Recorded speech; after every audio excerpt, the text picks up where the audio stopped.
My parents gifted my sister a house, then tried to commit fraud in my name to bail out her massive debt. They gifted her a house. A whole goddamn house. I stood there smiling like an idiot, thinking, finally, maybe this forces her to grow up. My chest swelled with stupid, hopeful pride for my little sister. Then the truth gutted me. It came with a monster mortgage they swallowed themselves. Retirement dreams? Evaporated. Their future? Mortgaged so she could play house. I felt the first crack in my heart. Why does her fresh start cost them everything while mine never even got considered? The call started soft, then turned vicious. Mom's voice trembling. Your sister's had such a hard time. We've all sacrificed. Sacrificed? I wanted to scream.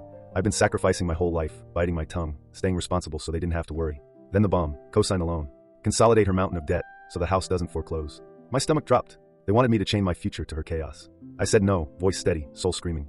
Mom sobbed like I'd murdered her. Dad's silence was worse, cold, disappointed, like I'd finally proven I was the failure they always feared. The guilt trips escalated into full psychological warfare. We've done everything for you. Everything? I paid bills when they were short, delayed my own dreams, never asked for a dime. Sister? Endless bailouts, excused failures, free passes on every disaster. Mom weaponized childhood memories. We paid your hospital bills when you broke your arm. I was 11. I wanted to hurl the phone. Dad's quiet. We thought we raised you better, sliced deeper than any yell. I hung up shaking, tears burning, feeling like the villain in my own family. Inheritance ambush. They sat me down, fake cheerful, papers ready. We want fairness, but since she has the house, we'll adjust your share. Adjust. My blood turned to ice. She'd already stolen years of their resources. Now they were carving my future inheritance to balance her golden child privileges. I exploded. She's gotten everything.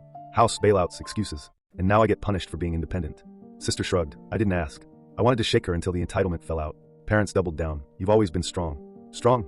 I was exhausted. Invisible. Disposable. Relatives turned into flying monkeys. Aunt. How could you abandon them? Uncle. They're struggling and you won't help. I laid out the fraud attempt, my info used without consent. Crickets. Then deflection. But they're your parents. The betrayal burned hotter than ever. I was grieving a family that never existed. The one where effort mattered, where love wasn't conditional on how much you could bleed for the favorite. The fraud call. Bank investigator. Loan application in your name. Mom's email. Their landline. My world tilted. I confronted them shaking with white-hot fury. Mom. We were going to tell you. We knew you'd say no. Dad. You're overreacting. We weren't going to default. I screamed until my throat bled. You committed identity theft. You risked my entire life because you're too cowardly to let her face consequences.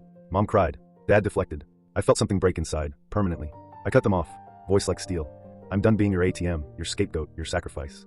Blocked numbers. Ignored flying monkey calls. Sister texted once. You're overreacting. They were just helping me. I deleted it without replying. The silence after was deafening and freeing. I cried for days. Not just for them. For the little girl who spent decades trying to earn love that was never equal. For the adult who finally realized love shouldn't feel like extortion. Looking back, the rage is quieter now, but it still simmers. They chose her every single time. Shielded her from rock bottom while pushing me toward it. The house wasn't generosity. It was a monument to favoritism. The fraud wasn't desperation. It was entitlement so deep they thought my consent was optional. I didn't just lose parents. I lost the illusion that I ever really had them. Today I protect what's mine. My credit, my peace, my future. No more guilt scripts. No more but family. Family doesn't forge your signature. Family doesn't erase your worth. I chose me, and for the first time, it didn't feel selfish. It felt like survival. Moral, carved in blood and tears. When love demands you destroy yourself to save someone who won't save themselves, it's not love, it's abuse. Walk away. Bleed if you have to. But never bleed for people who'd rather watch you drown than teach the favorite to swim. Thanks for listening on Hidden Thread Teller.